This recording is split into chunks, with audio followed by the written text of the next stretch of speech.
हैं आप? उम्मीद करती हूँ आप सब स्वस्थ होंगे, सेफ होंगे। ओके, फिर आज स्टार्ट करते हैं हमारा न्यू टॉपिक, द्रव्य का मापन। हमारा टॉपिक स्टार्ट करने के पहले हमेशा मेरी आदत है कि मैं कुछ आपसे क्वेश्चन पूछती हूँ और उस क्वेश्चन से रिलेटेड ही हमारा उस दिन का टॉपिक होता है। तो आज मेरा क्वेश्चन आपसे ये है स्टूडेंट, कि जब हम मार्केट में जाते हैं, सब्जी मार्केट में, तो हम वहां जाकर के बड़े आराम से 5 किलो आलू, 2 किलो टमाटर, अनियन वगैरह सब लेते हैं और उसे मापने के लिए हम किलोग्राम का उपयोग करते हैं। कभी आपने सोचा है कि कल को, जैसे आपको हमको जरूरत नहीं पड़ती, ये सब तो साइंटिस्ट का, वैज्ञानिकों का काम है, बट कल को कोई केमिकल फैक्ट्री है, लेबोरेटरी है और वहां पे यौगिक कंपाउंड्स बनाए जा रहे हैं, तो उसमें लगने को किस प्रकार से लोग मांगते होंगे, उसका मापन किस पद्धति में किया जाता होगा, उसको मापने के लिए किन राशियों का उपयोग किया जाता होगा। कभी आपने सोचा है? अगर मैं बेस्ट एग्जांपल लूं तो जैसे कि पानी।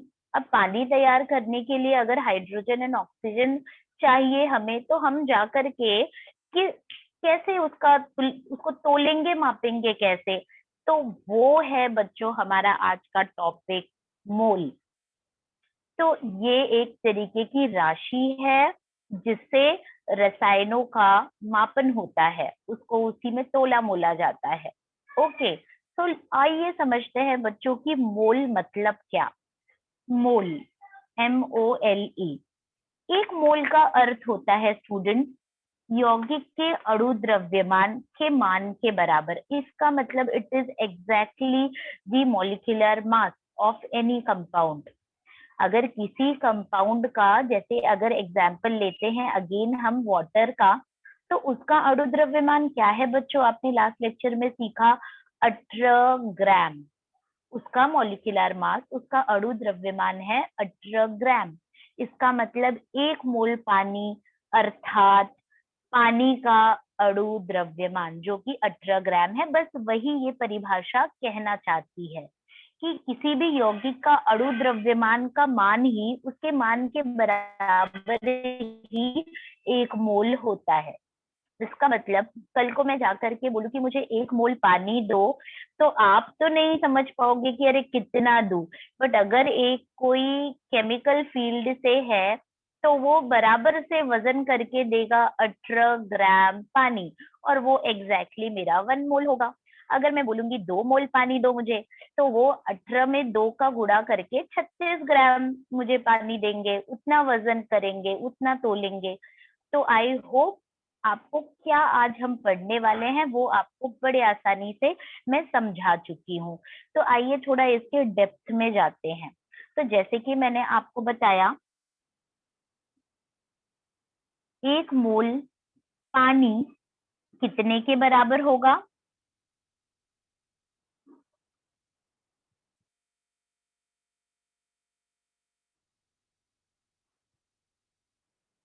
लेकिन ग्राम में।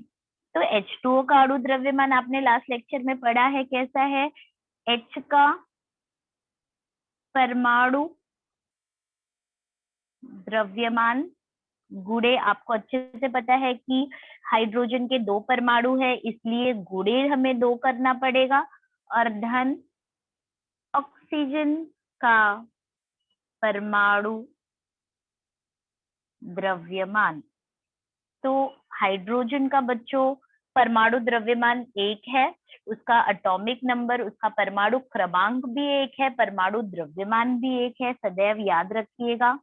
और ऑक्सीजन का परमाणु द्रव्यमान 16 है, और उसमें उसके एक ही परमाणु है, इसलिए उसमें हम गुणा नहीं करेंगे।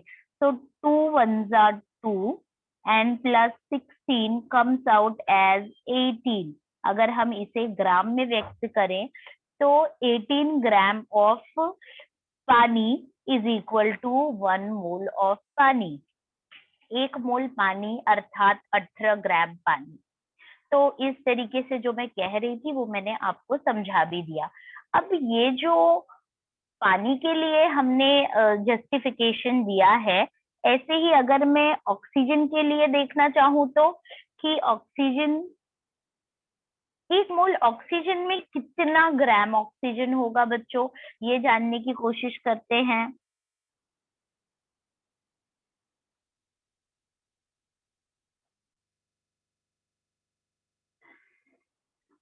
ओके, 1 मोल ऑक्सीजन।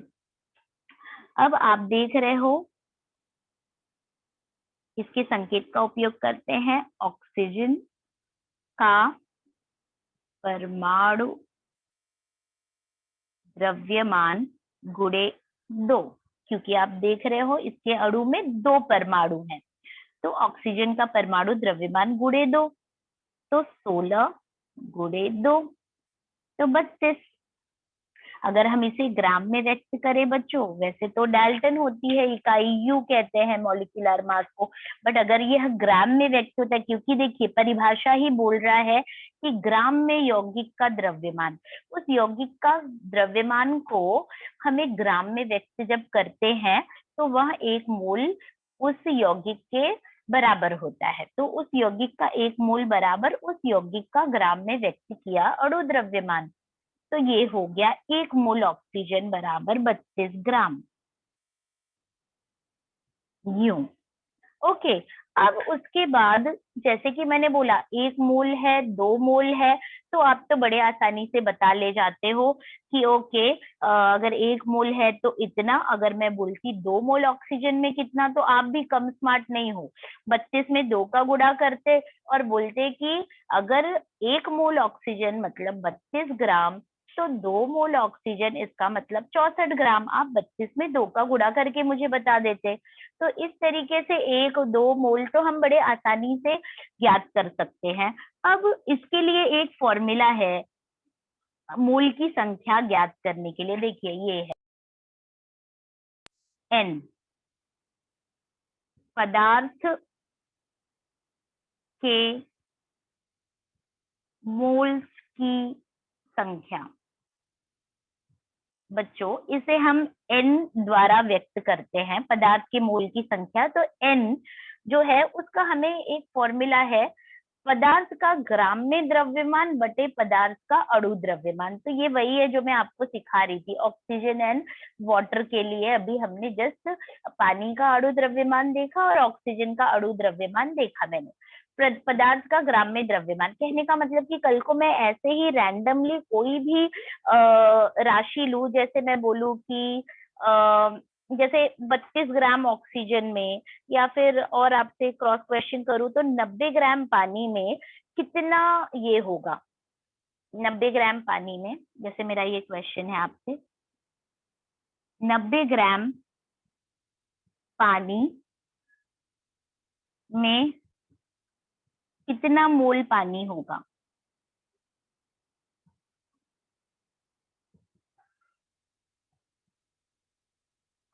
तो if this is my question to you, तो आप कैसे ज्ञात करेंगे? 90 ग्राम पानी में मोल्स की संख्या ज्ञात कीजिए। इसका मतलब कि मैं आपको बता तो रही हूँ कि पानी कितना है, 90 ग्राम, बट इसमें अगर मुझे मोल्स की संख्या ज्ञात करनी है तो मैं कैसे करूंगी? तो यही फॉर्मूला हम यूज करेंगे, एन बराबर, और यही हमारा ऊपर पहले सूत्र लिखेंगे हल करते समय और बाद में यहाँ वैल्यू सब्स्टिट्यूशन। पानी पानी का ग्राम में द्रव्यमान, तो यहाँ हमारा पदार्थ जो है, अब हमारे प्रश्न के हिसाब से हम सूत्र लगाएंगे, तो पदार्थ के जगह बस यहाँ लिख देंगे पानी का ग्राम में द्रव्यमान बटे पानी का अणु द्रव्यमान। आप H2O ही यहाँ पे भी लिखेंगे तो भी चलेगा। ये हमारा हो गया स्पेसिफिक फॉर्मूला पानी के लिए। अब पानी का अणु द्रव्यमान तो जस्ट अभी मैंने आप लोगों को करके दिखाया 18, और पदार्थ का मतलब पानी का ग्राम में द्रव्यमान, इसका मतलब इसमें से आपको पता लगाना है, ज्ञात करना है कि कितने ग्राम पानी में इतना मोल्स है। तो वो आपके पास क्वेश्चन में दिया गया ग्राम क्या है, दिया गया द्रव्यमान क्या है, 90 ग्राम। तो ये हो गया 90। अब हमें ज्ञात करना है एन, तो कैसे करेंगे बताइए? ऑब्वियसली आप देख रहे हो इसका डिवीजन बहुत इजीली हो रहा है, 18 5 90, तो ये 5 मोल, तो n बराबर 5 मोल। तो आप आगे लिख सकते हो कि जैसे कि मैंने आपको लास्ट लेक्चर में भी समझाया था कि जब भी हमें शाब्दिक प्रश्न होते हैं, वर्ड प्रॉब्लम्स होता है, उसका हमेशा हमें शब्दों में, वर्ड्स में ही उत्तर देना है। तो लिखोगे, अतः 90 ग्राम पानी में 5 मोल पानी है। 90 ग्राम पानी में 5 मोल पानी होता है। तो इस तरीके से आपने समझा बच्चों बहुत ही इजीली कि मोल क्या है और इसकी गणना कैसे करते हैं, इसका कैलकुलेशन कैसे कैसे करते हैं। इसके बाद अगले टॉपिक में आते हैं बच्चों, एवोगैड्रो संख्या। एवोगैड्रो संख्या नाम से ही समझ में आ रहा है कि ये एक नंबर है, ये एक क्या है, संख्या है। इसे हम एक सिंबल द्वारा भी बच्चों रिप्रेजेंट करते हैं। देखिए, और ये जो एवोगैड्रो है ये एक साइंटिस्ट का नाम है, जिन्होंने इस नंबर को हमें बतलाया था, ये जानकारी हमें दी, एवोगैड्रो संख्या, एवोगैड्रो नंबर। तो N for number, A for Avogadro, तो एवोगैड्रो नंबर। तो इस तरीके से हम इसे कैपिटल एन और उसके नीचे छोटा कैपिटल ए बना करके हम इस तरीके से इसे व्यक्त करते हैं। तो बच्चों ये जो एक इटालियन वैज्ञानिक थे जिनका नाम, इन्होंने हमें इस संख्या से रूबरू कराया, इसकी खोज इन वैज्ञानिक ने की। तो इन्होंने बोला कि ये है क्या, बोल उनके हिसाब से कोई भी पदार्थ ले लीजिए, किसी भी पदार्थ का अगर मैं 1 मोल की मैं अगर बात करूं, मान लो ये ऑक्सीजन का 1 मोल है, तो इसमें इसमें जो उसके मोल की संख्या है, इसमें अणुओं की संख्या है, निश्चित है। यही अगर मैं कोई भी दूसरा पदार्थ ले लूं, जैसे 1 मोल पानी ले लूं, तो उसमें अगेन उसके अणुओं की संख्या निश्चित है, फिक्स है, निर्धारित है। इसका मतलब ये अच्छी बात है।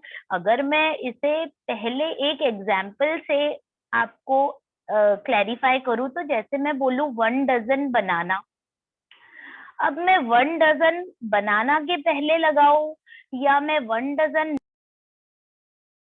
या फिर मैं पेंसिल के पहले 1 डजन लगाऊं, आपको एक चीज तो क्लियर है कि ओके, टीचर का कहने का मतलब है कि 12 पेंसिल।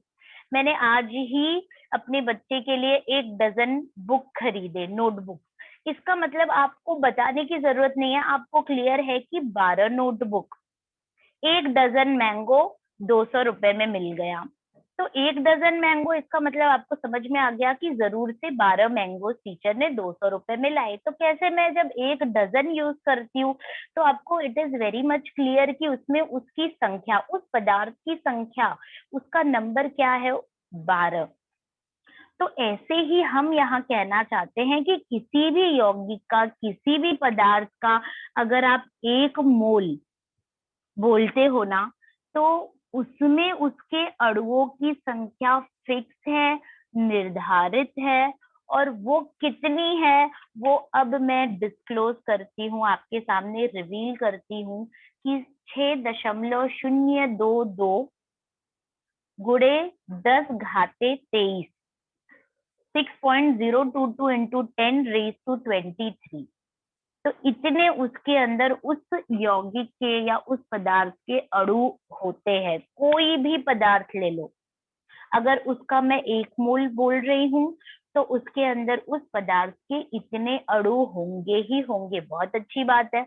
अगर हर एक में अलग अणु होते तो इमेजिन आपके हमारे सारे सर के बाल खड़े हो जाते। ये कितना सिंपल कर दिया है कि कोई भी पदार्थ है, अगर उसका मैं 1 मोल बोलूं तो उसके अंदर इतने अणु होंगे। इससे अच्छा और सिंपल कुछ हो नहीं सकता। तो अब अगर मैं इस पे प्रश्न किस तरीके से पूछेगा, इसका जवाब मैं किस तरीके से दूंगी। तो जो हमने अभी अभी समझा है, क्यों ना उसी पे हम ये करने की कोशिश करते हैं। जैसे कि मैंने एक प्रश्न लिया, 90 ग्राम वाटर में 90 ग्राम वाटर में कितने पानी के अणु होंगे। क्योंकि अभी अभी हमने 90 ग्राम पानी में कितने मोल्स पानी होंगे अभी हमने ये समझा। तो बच्चों नोन से अननोन की ओर जाना चाहिए, जो हमें अभी अच्छे से समझ गया उसी से हमें अगले स्टेप की शुरुआत करनी चाहिए। तो क्यों ना जो अभी अभी प्रॉब्लम मैंने लिया उसी से मैं अपना नेक्स्ट टॉपिक समझूं कि अच्छा ठीक है, 90 ग्राम पानी टीचर अभी आपने समझाया कि उसमें 5 मोल्स होते हैं। अभी अभी लास्ट में हमने पता किया 90 ग्राम वाटर में कितने होते हैं, 5 मोल्स ऑफ वाटर होते हैं।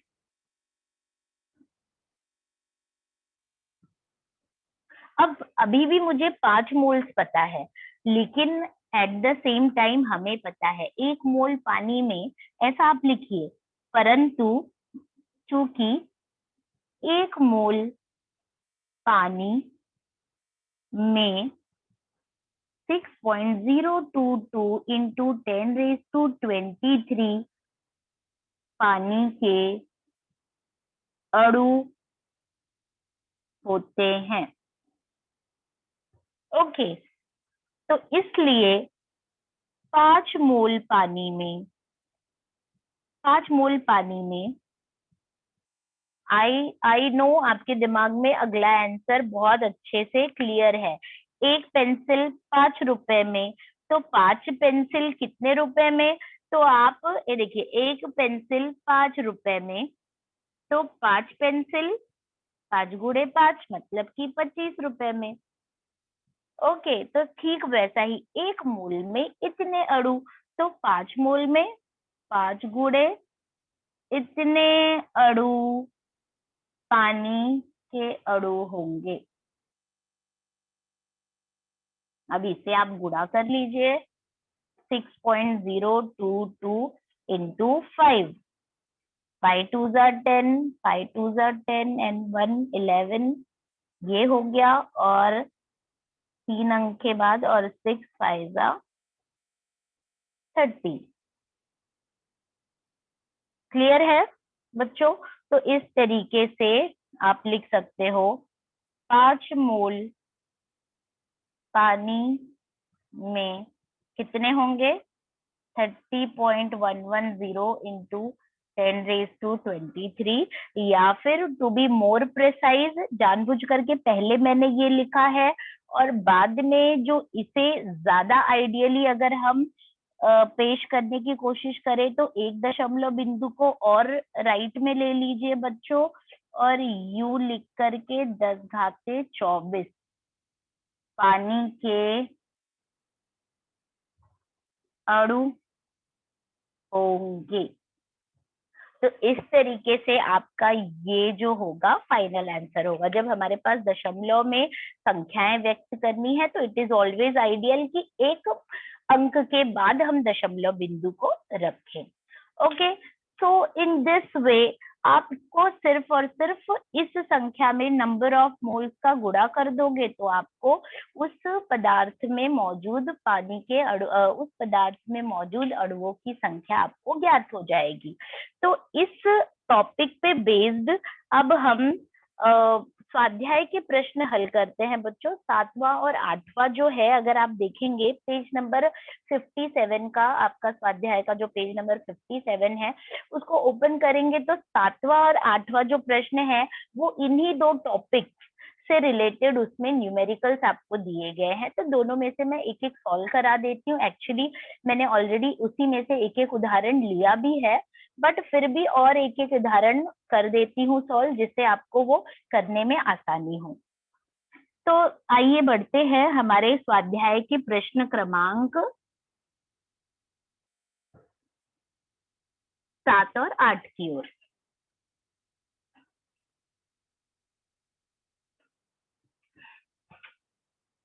ओके, पहला प्रश्न क्या बोल रहा है, नीचे दी गए राशियों में उन पदार्थ के अणुओं की संख्या ज्ञात कीजिए।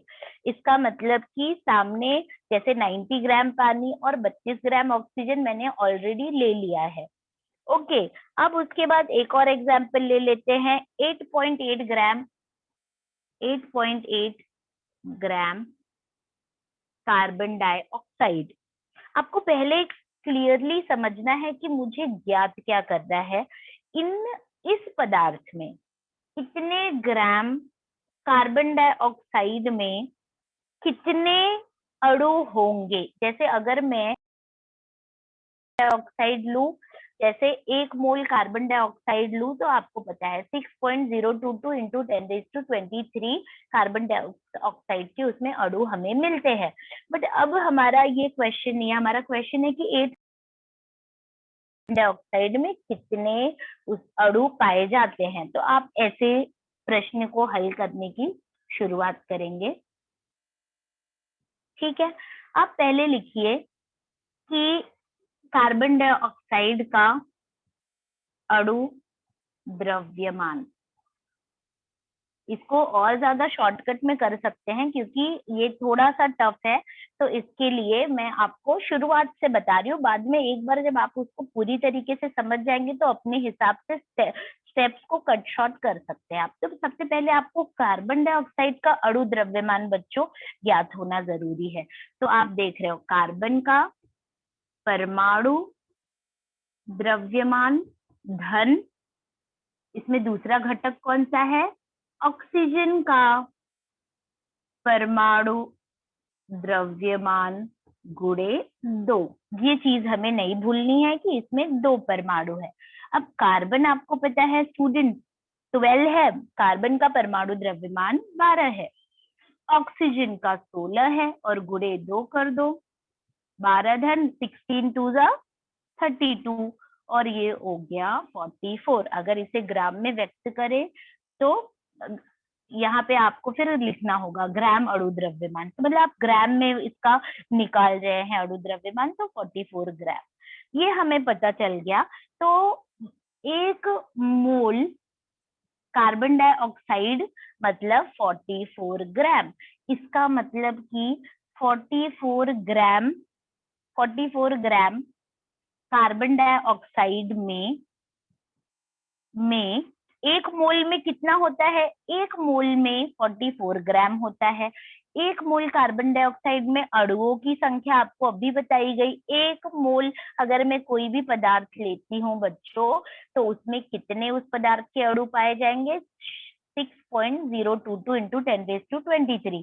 तो इसका मतलब 44 ग्राम कार्बन डाइऑक्साइड में कितने पाए जाएंगे, 6.022 इंटू 10⁻23 अणु होंगे, कार्बन डाइऑक्साइड अणु पाए जाएंगे, कार्बन डाइऑक्साइड के अणु होते हैं। अब मेरा प्रश्न 44 ग्राम में इतना है, तो 8.8 ग्राम कार्बन डाइऑक्साइड में कितना कार्बन डाइऑक्साइड के अणु होंगे। तो अगेन हमारे पास उसका फॉर्मूला भी है, अगर आप कह सकते हैं तो फॉर्मूला भी है। बिना फॉर्मूला के भी आप अगर क्रॉस मल्टीप्लिकेशन करिए तो भी आपको बड़ी आसानी से बच्चों ये समझ में आ जाता है। तो हम सीधे फॉर्मूला भी लगा सकते हैं और नहीं तो फिर हम डायरेक्टली ऐसे भी कर सकते हैं। तो यहाँ देखिए, अगर मैं इसे x मानूं तो तिर्यक गुणा करेंगे तो x गुणे 44, यहाँ पे आप लिख सकते हो कि माना इतने में x कार्बन डाइऑक्साइड के अणु होंगे, तो ये आप तिर्यक गुणा करिए तो 10⁻23। अब उसके बाद x यहीं रखिए इंटू 8.8, x यहीं रखिए तो 6.022 इंटू 10⁻23 गुणे क्या आता है स्टूडेंट, 8.8 अपॉन 44।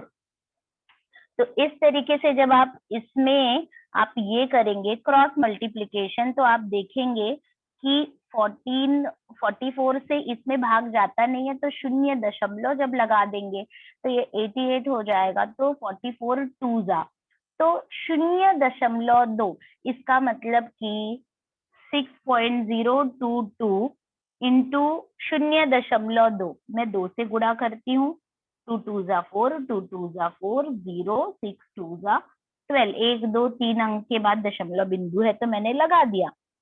अब इंटू 10⁻23। अब आपको पता है कि गुणा जो था वो 0.2 में था, ना कि 2 में, तो वहां का एक डेसिमल पॉइंट भी मुझे यहाँ लगाना होगा बच्चों, और ये कुछ ऐसा हो जाएगा 1 पॉइंट। तो यहाँ उत्तर आया 1.2044 इंटू 10⁻23। तो इस तरीके से आपको पता चला कि 44 ग्राम कार्बन डाइऑक्साइड में इतने हैं, तो 8.8 ग्राम कार्बन डाइऑक्साइड में इतने कार्बन डाइऑक्साइड के अणु होंगे। फिर से मैं इस प्रश्न को, जो कि लेंदी है, तो एक बार फिर से आपको समझा देती हूँ। हमें ज्ञात करना था माय डियर स्टूडेंट कि 8.8 ग्राम में कार्बन डाइऑक्साइड में कितने कार्बन डाइऑक्साइड के अणु होंगे। डेफिनेटली छोटा है, 44 ग्राम में ज्यादा अणु होते हैं। 44 ग्राम का ये 0.2 गुना हो गया है। तो 44 ग्राम और 8.8 ग्राम, तो डेफिनेटली आप देख रहे हो कि इन दोनों में जब आप गणना करते हो या तुलना करते हो तो इसका वैल्यू 0.2 आता है। ये बटे ये करते हो तो ये 0.2 आता है। तो 0.2 को जब आप इसमें गुणा कर देते हो तो आपको आ जाता है 1.2044 इंटू 10⁻23 अणु। ठीक है, अब एक और, 2 और प्रॉब्लम हम कर चुके हैं, 32 gram oxygen, 90 gram oxygen and 8.8। तो आपको बस एक करना है, 7.1 ग्राम क्लोरीन में कितने अणु पाए जाएंगे। हाँ, ये आपका गृह कार्य है स्टूडेंट। अब हम आते हैं हमारे 8th क्वेश्चन में। अगर आप चाहें तो इसका स्क्रीनशॉट भी निकाल सकते हैं, तो नेक्स्ट टाइम जब आप अगला प्रश्न करें तो भी आप इसका उपयोग कर सकते हैं। ठीक है, उसके बाद आते हैं हम स्टूडेंट नेक्स्ट वाले टॉपिक में। पहले 8th क्वेश्चन पहले कर लेते हैं। 8th question, okay, so it is saying के 0.2 मोल प्राप्त करने के लिए उनके कितने ग्राम राशि लेनी पड़ेगी। इसका मतलब कि अगर मैं सोडियम क्लोराइड पहला प्रश्न लेती हूँ, सोडियम क्लोराइड को बच्चों हम लिखते हैं NaCl, तो NaCl का अगर मुझे 0 पॉइंट, मतलब समझिए कि एक तराजू है, उसमें मुझे NaCl जो है वो वजन करके लेना है, उसका मुझे कितना चाहिए, 0.2 मोल ही चाहिए। तो मैं कितना ग्राम राशि लूंगी, कितना ग्राम लूंगी NaCl। तो चलिए देखते हैं। अगेन सब कुछ बच्चों मॉलिक्यूलर मास पे ही निर्भर है। तो अणु द्रव्यमान NaCl का निकालते हैं। तो आपको पता है, यहाँ मैं थोड़ा समय कम होने की वजह से आपको डायरेक्टली दिखा रही हूँ कि सोडियम का परमाणु द्रव्यमान धन क्लोरीन का परमाणु द्रव्यमान। तो सोडियम का स्टूडेंट क्या है, 23, और बहुत सारे केसेस में आपको सामने से बोल देता है 35 लो, बट यहाँ पे हम लेते हैं 35.5 जो कि एग्जैक्ट है। क्लोरीन का परमाणु द्रव्यमान 35.5 और सोडियम का है 23। जोड़ लीजिए तो 0.5, फिर 5 में 3 जुड़ेगा तो 8, और 3 में 2 जुड़ेगा तो 5। तो ग्राम में जब अणु द्रव्यमान व्यक्त करेंगे तो इतना ग्राम आ गया। ओके, तो इसका मतलब 1 मोल NaCl बराबर 58.5 ग्राम।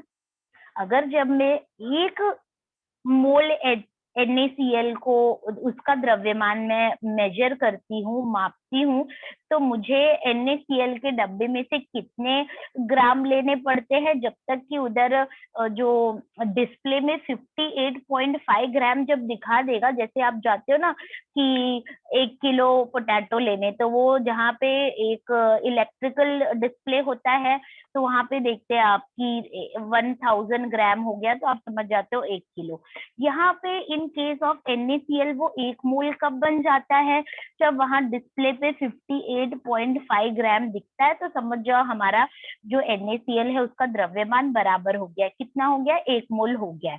बट यहाँ बोल रहा है कि मुझे 1 मोल प्राप्त ही नहीं करना है, मुझे 0.2 मोल NaCl की आवश्यकता है।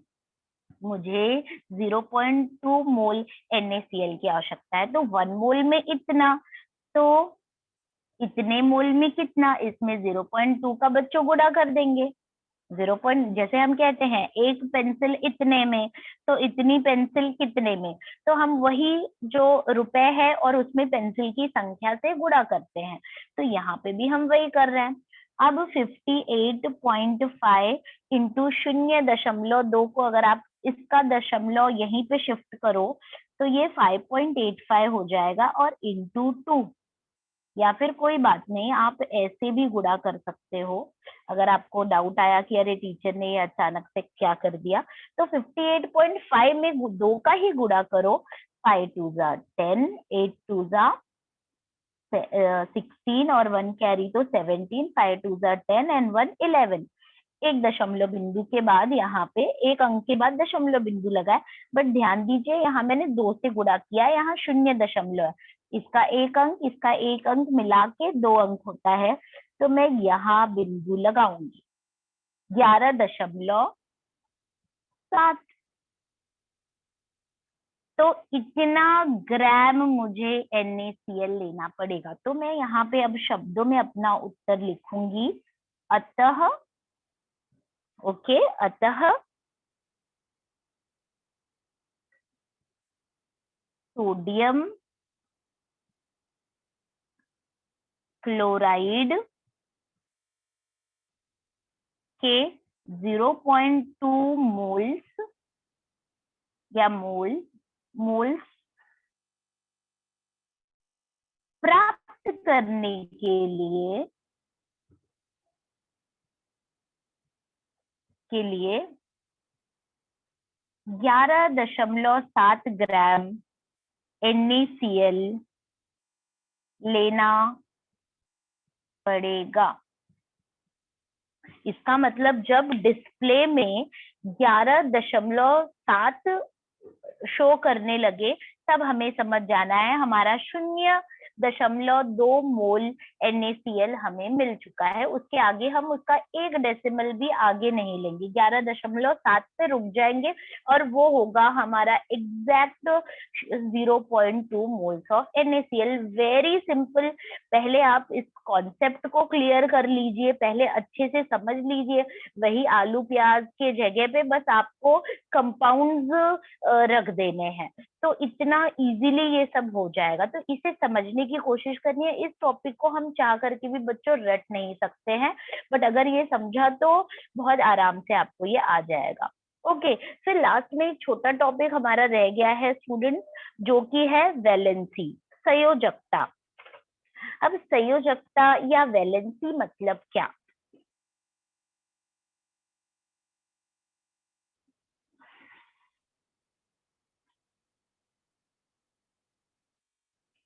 संयोजकता,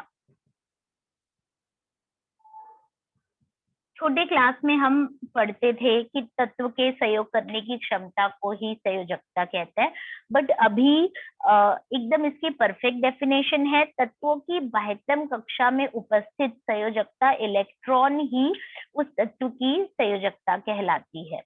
तो वो होता है संयोजकता इलेक्ट्रॉन। और दूसरी डेफिनेशन आप कह सकते हो कि आयनिक बंध का निर्माण करते समय इलेक्ट्रॉन के जो संख्या का हम लेन देन करते हैं वही कहलाती है उस तत्व की संयोजकता। तो मैं एक बार लिख देती हूँ।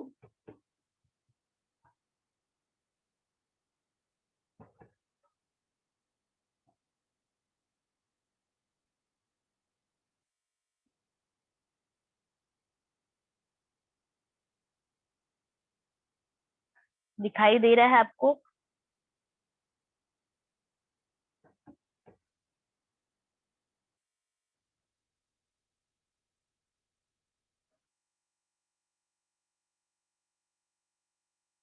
परमाणु जितने की लेन देन करता है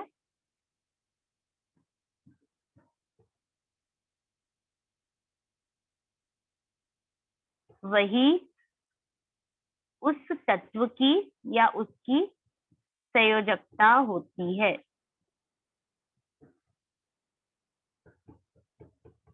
होती है। ओके स्टूडेंट्स, तो आयनिक बंध का निर्माण करते समय या होते समय परमाणु जितने इलेक्ट्रॉन की लेन देन करता है, एक बेस्ट एग्जांपल आपको बताती हूँ। जैसे स्टूडेंट सोडियम है, सोडियम का परमाणु क्रमांक आपको पता है 11 है। सोडियम इज 11, तो उसका जो पर इलेक्ट्रॉनिक संरूपण है वो 2,8,1 है। मैं बच्चों को ऐसा बताती हूँ कि पहले फ्लोर पे समझ जाइए कि एक जो है फैमिली है, अगर वो 11 लोगों के साथ रहने जा रही है, तो पहले फ्लोर पे जो घर है उसकी कंडीशन क्या है कि 2 ही उधर वो फैमिली मेंबर्स अलाउड करते हैं। और उसके बाद सेकंड फ्लोर पे 8 मेंबर, और नेक्स्ट फ्लोर पे जो है केवल एक। वो कितना भी भूत से डरे या कुछ हो, बट वो जो है लैंडलॉर्ड है, बस वो अपनी चलाता है, और वो उसकी कंडीशन है कि पहले फ्लोर पे वो सिर्फ 2 पर्सन को ही अलाउ करता है, सेकंड फ्लोर पे 8 को, और थर्ड फ्लोर पे जो बच गए वो जाते हैं। इन केस ऑफ सोडियम वो एक को भेज देता है, क्योंकि इसके पास 11 मेंबर्स ही है, और ऐसे नहीं तो 18 होते तो 8 तक अलाउड था। ओके, अब हम जाते हैं जो कि एग्जैक्टली 18 है, बट उसके आगे का भी इस टॉपिक में आप नहीं समझिए। तो 2,8,1, अब ये जब सोडियम आयनिक बंध का निर्माण करता है, तो ये क्या करता है NaCl से, यहाँ मैं आपको साथ साथ में क्लोरीन भी समझाती हूँ। तो जब ये क्या करता है, ये अपने एक इलेक्ट्रॉन का परित्याग करता है, और ये क्या करता है, ये परित्याग करता है मतलब दे देता है, और ये ले लेता है। तो ये दे करके कैसा बन जाता है Na+। यहाँ पे 1 हम लिख के दिखाते नहीं है, तो समझ जाइए कि ये ऐसा है। और ये बन जाता है Cl-, जिसे हम कहते हैं सोडियम आयन, और ये होता है क्लोराइड आयन। और ये जो नया सोडियम है, इसका इलेक्ट्रॉनिक संरूपण 2,8 है, और इसका 2,8,8 है। इसका जो एक ज्यादा था उसने परित्याग कर दिया, दे दिया। और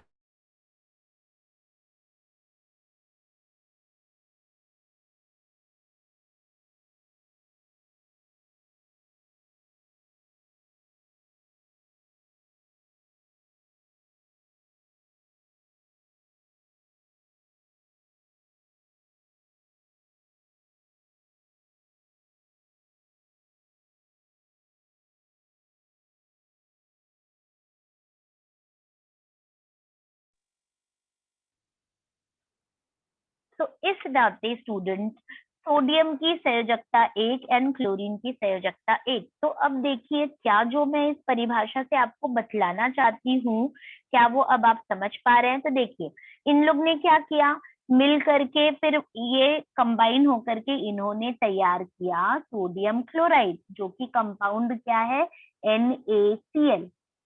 तो इस आयनिक बंध का निर्माण करते समय ये परमाणु और ये परमाणु ने क्या किया, एक एक इलेक्ट्रॉन का लेन देन कर लिया। एक एक इलेक्ट्रॉन का लेन देन कर लिया। तो इस वजह से इन दोनों की संयोजकता 1 और 1 हो गई। अगर कोई और दूसरा परमाणु इलेक्ट्रॉन का 2 इलेक्ट्रॉन का लेन देन करता है, जैसे मैग्नीशियम क्लोराइड में, तो मैग्नीशियम 2 इलेक्ट्रॉन देता है, तो इसके वजह से उसकी संयोजकता 2 हो जाती है। अगर मैं एल्यूमिनियम क्लोराइड की बात करूं, तो उस केस में एल्यूमिनियम 3 इलेक्ट्रॉन्स देता है, तो उसकी संयोजकता 3 हो जाती है। तो आप आयनिक बंध बनाते समय या रासायनिक प्रयोग करते समय जितने इलेक्ट्रॉनों का लेन देन करते हैं, वो उस तत्व की संयोजकता होती है।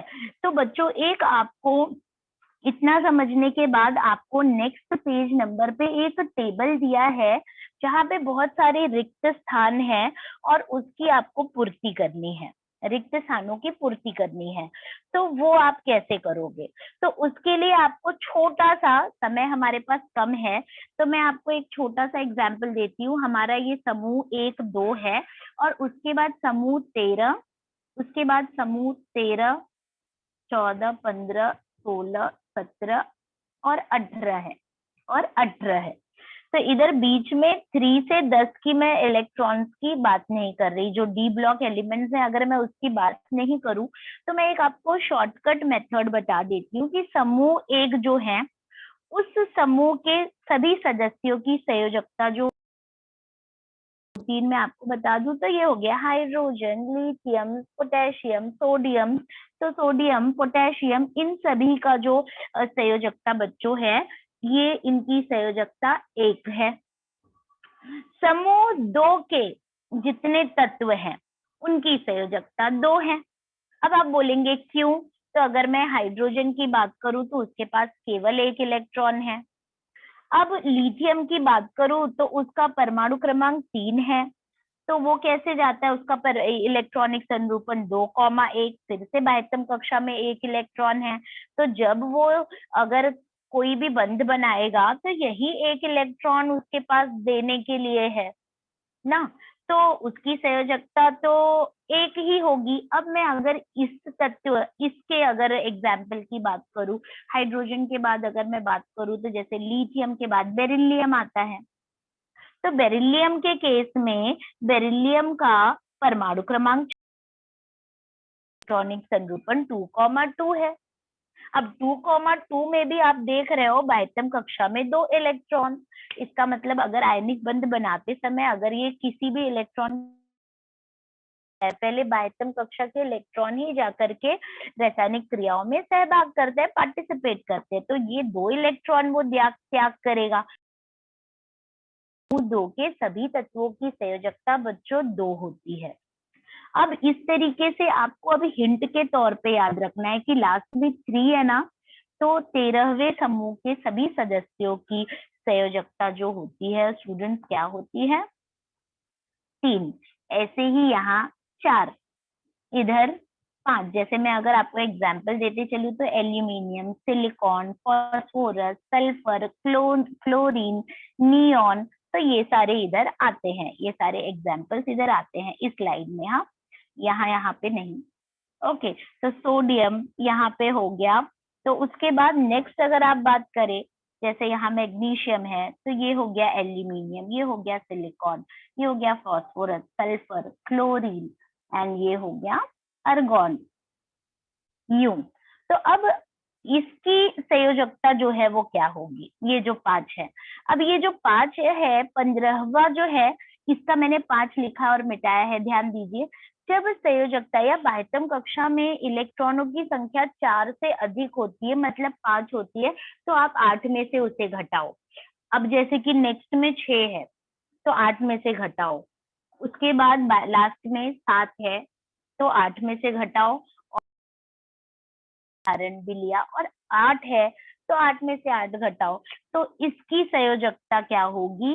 3। 8 में से 5 घटाओगे तो 3। जो मैंने 5 लिखा है वो भी सही है, बट वो बहुत रेयर केसेस में ये जो 15वें समूह के तत्व है बच्चों, ये 5 भी संयोजकता जो है प्रदर्शित करते हैं, बट ज्यादातर 3 करते हैं, क्योंकि 3 और 5 में से छोटा नंबर 3 है। तो 3। फिर इस समूह के सदस्यों की संयोजकता देखो क्या आया, तो इधर है 2, इसकी 1, और जब 8 में से 8 घटाते हो तो इन सभी तत्वों, ये जो 18वां समूह है बच्चों, इस समूह के सभी तत्वों की संयोजकता बच्चों 0 होती है। तभी तो ये कहलाता है ना शून्य समूह। तो देखा जाए तो इसका नाम तो 18वां समूह है। 18वां समूह ना होकर के शून्य समूह तो कोई एग्जिस्ट ही नहीं करता है। हमारे पास 1 से 18 समूह है, उसके बावजूद इसे शून्य समूह क्यों बुलाया जाता है? क्योंकि 18वें समूह के अंदर जितने तत्व हैं उन सभी की संयोजकता बच्चों 0 होती है। ओके, कैसे आपको बताया मैंने? बाह्यतम कक्षा में 8 इलेक्ट्रॉन, तो 8 इलेक्ट्रॉन जो है अष्टक पूर्ण है, तो उन्हें न लेन की जरूरत है न देन की जरूरत है, न लेने की जरूरत है न देने की जरूरत है, तो रासायनिक अभिक्रिया में वो पार्टिसिपेट ही नहीं करते हैं। तो इस तरीके से जो लेन देन ही नहीं करेगा तो उसकी संयोजकता क्या होगी? 0 होगी। लेन देन ही संयोजकता को इंडिकेट करता है। अब यहाँ पे 7 इलेक्ट्रॉन है, क्लोरीन का मैंने आपको उदाहरण दिया, तो देने के बजाय 1 ले लेता है, 16।